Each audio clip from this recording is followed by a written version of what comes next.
때는 조선 숙종 임금 시절 한양 남촌 일대에 밤마다 사람의 뼈를 깎는 듯한 기괴한 소문이 돌기 시작했던 것입니다. 멀쩡하던 양반 가문의 사대부가 밤마다 환각에 시달리며 피를 토하고 그가 만지는 모든 물건이 핏빛으로 물드는 기이한 병에 걸렸다는 소문이었지요. 소문의 주인공은 한양에서 알아주는 세도가의 종손 윤종서 대감이었습니다.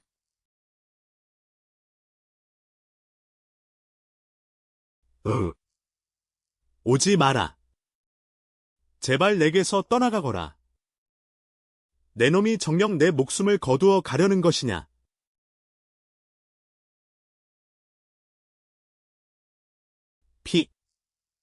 피가 솟구친다. 벼로에서 피가 흘러나오고 있어. 으아!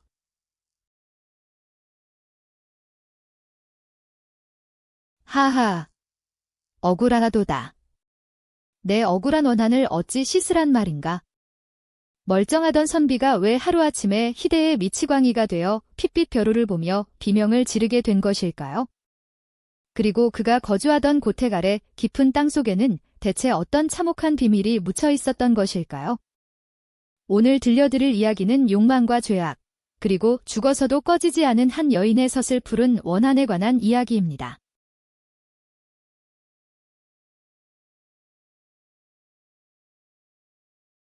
사건이 일어나기 불과 반년 전만 해도 윤종서 대감의 가문은 한양에서 부와 명예를 동시에 누리던 태평성대의 중심에 있었습니다.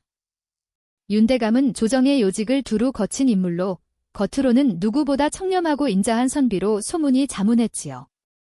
하지만 그 집안의 담장 안쪽에서는 오랫동안 차가운 침묵과 암투가 이어지고 있었습니다. 부인, 이번에 새로 들인 서당의 문경석 벼루 말이오. 내 평생 이토록 먹이 잘 갈리고 결이 고운 벼루는 처음 보았소. 대감마님, 벼루가 아무리 명품인들 무슨 소용이 있겠습니까? 집안의 기주가 될 후사가 없는데 그까짓 먹물이 무슨 의미가 있사옵니까? 또 그 소리여? 아이를 얻는 것이 어디 내 마음대로 되는 일이라 하였소? 대감, 벌써 가문에서 대를 잇지 못해 조정의 손가락질을 받고 있습니다. 정령 첩이라도 들여서 대를 잇지 않으실 작정이십니까? 사실 윤종서 대감에게는 남들에게 차마 말하지 못할 어두운 비밀이 하나 있었습니다. 5년 전 집안의 시바지 겸 여종으로 들였던 명선이라는 여인이 어느 날 흔적도 없이 사라진 사건이었지요.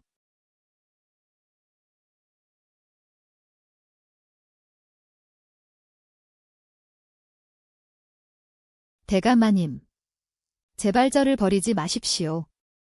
마님의 뱃속에 아이가 자라고 있습니다. 대감의 핏줄입니다. 내 이놈 명선아.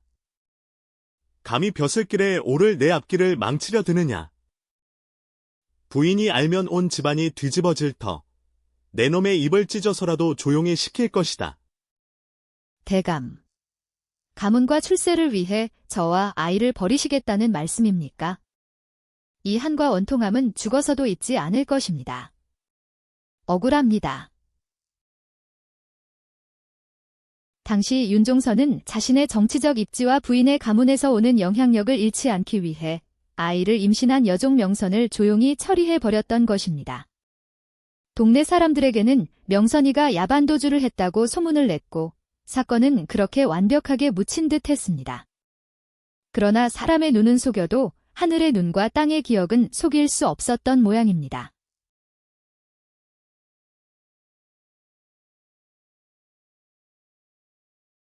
명선이가 사라진 지 정확히 5년이 되던 해, 윤종서는 골동품 상인에게서 기이할 정도로 아름다운 까만 벼루 하나를 사들였습니다. 그 벼루는 먹을 갈 때마다 향긋한 먹향이 아닌 아주 미세한 비린내가 감돌았지요.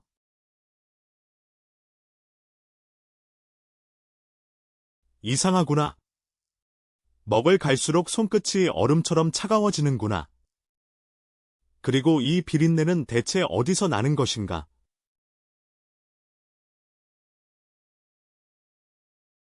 자장, 우리 아기. 아비의 손에 죽은 억울한 내 아기. 헉, 이 소리는? 누구냐? 누구냐 거기 있느냐?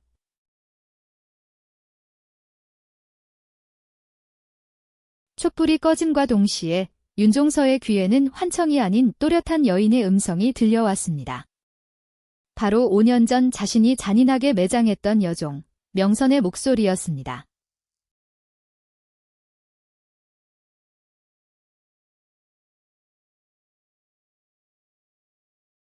여보게, 요즘 대감마님 이상하지 않나? 밤마다 사랑채에서 비명을 지르시고 아침에 가보면 벼루를 껴안고 울고 계신다네. 나도 들었네. 어제 밤에는 글쎄 사랑채 밑바닥에서 피가 흘러나오는 것을 보았다는 하인도 있어. 팔아. 땅을 팔아. 이 사랑채 바닥 밑에 무엇인가 있다. 지금 당장 마당과 사랑채 바닥을 파헤쳐라. 대감. 도대체 왜 이러십니까? 집안의 애군을 부르시려고 멀쩡한 사랑채 바닥을 파헤치다니요. 시끄럽다. 파지 않으면 내가 죽는다. 그년이 내 목을 죄어오고 있단 말이다.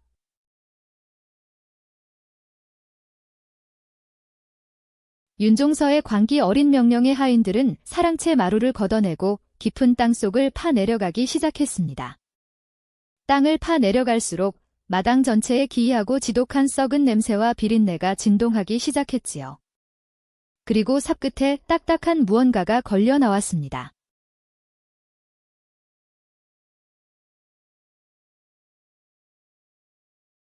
으아, 뼈다. 사람의 백골입니다. 대감마님, 땅속에서 백골이 나왔습니다. 어머나. 이게 무슨 해괴한 일인가. 사대부 집에 사람의 뼈라니. 흙 속에서 드러난 것은 한 성인 여인의 백골과 그 백골이 감싸 안고 있는 아주 작은 아기의 유골이었습니다. 5년 전 사라졌던 명선과 그녀의 뱃속에 있던 아이의 유골이 윤종서가 매일 밤 그를 잊던 사랑채 바로 아래에 묻혀 있었던 것입니다. 명선아. 내가 어찌 여기에? 내가 너를 분명 저 먼 산중에 묻으라고 지시했거늘. 윤종서의 이 한마디에 현장에 있던 모든 하인들과 박씨 부인의 얼굴이 하얗게 질렸습니다. 윤종서 스스로가 이 비극의 범인임을 증언한 꼴이었으니까요. 하지만 진정한 공포는 여기서 끝이 아니었습니다.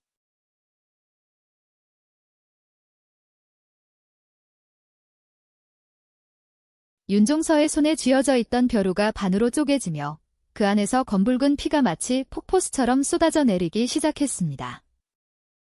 으아! 피다. 피가 멈추지 않는다. 대감. 벼루에서 피가 솟구칩니다. 벼루 속에서 나온 것은 단순한 피가 아니었습니다. 그것은 5년 전 명선을 죽이고 그 시신을 훼손하여 벼루로 만든 희대의 악행이 담긴 증거였던 것입니다. 이 기이하고도 비극적인 사건의 진실은 과연 무엇이었을까요? 후반부에서 그 참혹한 반전이 공개됩니다.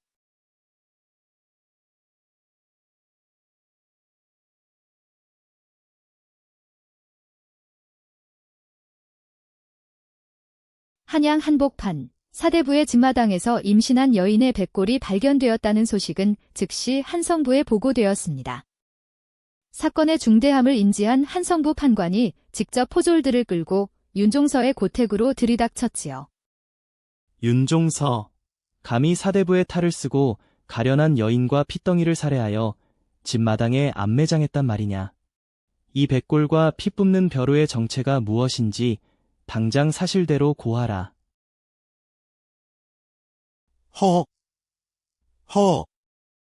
피가 보인다. 명선이가 나를 보며 웃고 있구나. 판관 나리. 저 벼루를 보십시오. 저 벼루가 나를 마셔버릴 것입니다. 판관은 바닥에 깨져 있는 문경석 벼루를 조심스럽게 거두어 살펴보았습니다. 그런데 벼루의 파편을 조사하던 포도청의 영장이 충격적인 사실을 발견하게 됩니다.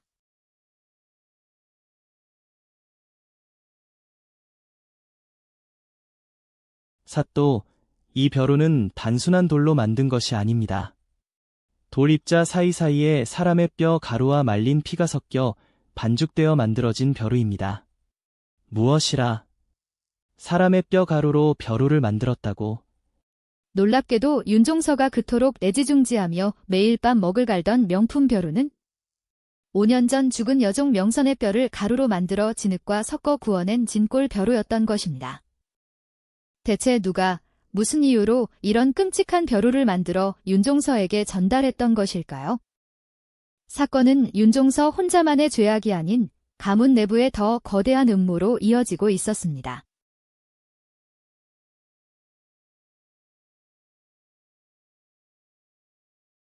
박씨 부인은 들으라. 골동품 상인에게 이 인골 벼루를 사들여 윤종서 대감의 책상 위에 올려놓은 자가 바로 부인이라는 증언이 나왔다. 부인은 이미 5년 전의 살인사건과 이 기이한 벼루의 비밀을 알고 있었던 것 아니냐. 허허. 판관 나리. 역시 한성부의 눈은 속이지 못하는군요. 맞습니다. 그 벼루를 대감의 책상에 올린 것은 바로 저입니다. 하지만 벼루를 만든 것은 제가 아닙니다. 그것은 저 무정한 대감이 만든 과업입니다. 드디어 5년 동안 숨겨져 있던 잔혹하고도 슬픈 진실이 박씨 부인의 입을 통해 밝혀지기 시작했습니다.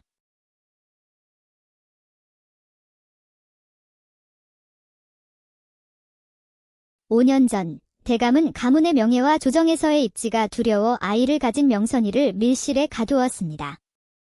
그리고 명선이가 아이를 낳자마자 아기와 명선이의 목을 눌러 목숨을 빼앗았지요. 대감은 범행을 은폐하기 위해 신비한 석공을 불러 명선이의 뼈를 가루내어 벼루를 만들게 했고, 남은 유골과 아기의 시신은 아무도 모르게 사랑채 밑바닥에 안매장했던 것입니다. 참으로 충격적인 사실이었습니다. 윤종서는 자신이 저지른 살인을 은폐하기 위해 여인의 뼈로 벼루를 만들어 보관했던 것이고, 시간이 지나 뇌질환과 죄책감으로 기억이 혼미해지자 자신이 만든 벼루의 정체조차 잊어버렸던 것이지요.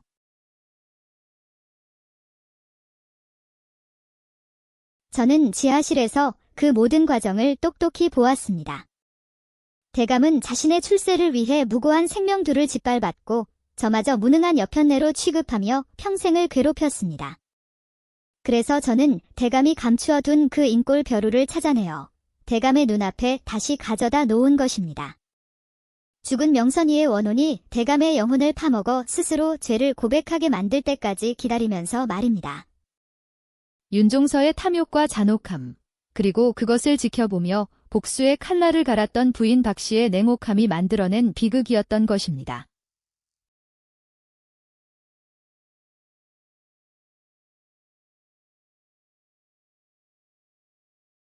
사건의 전말이 명명백백히 밝혀지자 조정에서는 윤종서에게 사람으로서 참아할 수 없는 악행을 저지른 죄를 물어 사형을 선고했습니다. 하지만 윤종서는 형장이 집행되기도 전에 감옥 안에서 매일 밤 피를 토하며 환각 속에서 스스로 목을 메어 생을 마감하고 말았지요. 범행을 방조하고 복수를 감행한 박씨 부인 역시 변방으로 유배를 떠나 그곳에서 쓸쓸히 생을 마쳤습니다.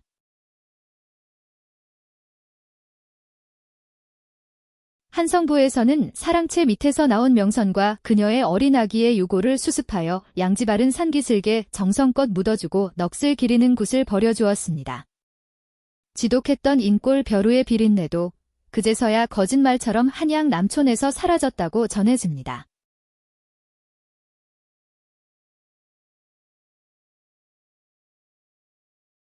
인간의 눈은 속일 수 있어도 하늘과 땅이 알고 있는 죄는 결코 숨길 수 없는 법입니다. 자신의 부귀영화와 출세를 위해 타인의 생명을 짓밟고 그것을 인멸하려 했던 한 양반의 탐욕은 결국 자신이 만든 죄악의 벼루에 제 목숨을 바치는 비극적인 결말을 맞이하고 말았습니다. 오늘날을 살아가는 우리 역시 당장의 이익을 위해 양심을 파묻고 타인에게 상처를 주고 있지는 않은지 돌아보게 됩니다. 밤 깊은 시각, 여러분의 책상 위에 놓인 물건들은 과연 안녕한지요? 피 뿜는 벼루와 백골이 전하는 섬뜩한 야담 이야기, 오늘은 여기서 마치겠습니다.